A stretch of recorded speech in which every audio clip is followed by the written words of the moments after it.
এই মুহূর্তে breaking news আপনারা দেখতে পাচ্ছেন যে 24 টিভি 2 কেননা এডিসি ভিলেজ নির্বাচনে মোথা বিজেপি তারা কিন্তু জোট হচ্ছে বলে এমনটাই দিল্লি বিজেপি সূত্রে খবর পাচ্ছিলাম। তবে শেষ পর্যন্ত মোথার দলীয় কর্মীরা জোটে যেতে কিন্তু নারাজ।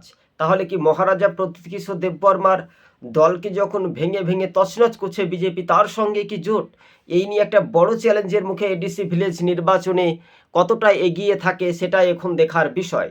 তবে তিপ্রামথা দলের সুপ্রিমো আলাদাভাবে প্রার্থী দিলে তার জয় কিন্তু নিশ্চিত হয়ে যাচ্ছে। যদি জোট করে তাহলে আবারও ঠকতে হবে মথা দলকে, এমনটাই তাৎপর্যপূর্ণ ভূমিকা হিসেবে কিন্তু বিরোধী রাজনীতিকরা মনে করছেন। তবে রাজ্য রাজনীতিতে এডিসি ভিলেজ নির্বাচন 28টি আসনের মধ্যে মেজরিটি বা ম্যাজিক ফিগার 15টি কম করে পেতে হবে, এই নিয়ে একটা বড় একটা চ্যালেঞ্জের মুখে আমরা দেখতে পাচ্ছি। 24 টিভি 2 ইউটিউব চ্যানেলটি ভালো লাগলে শেয়ার করে পাশে থাকবেন। আজকে ছিল আমাদের এই পর্যন্ত প্রতিবেদন। তবে মোথার সুপ্রিমো জোটে আলোচনায় একেবারে রীতিমতো আমরা দেখতে পাচ্ছি। ধন্যবাদ।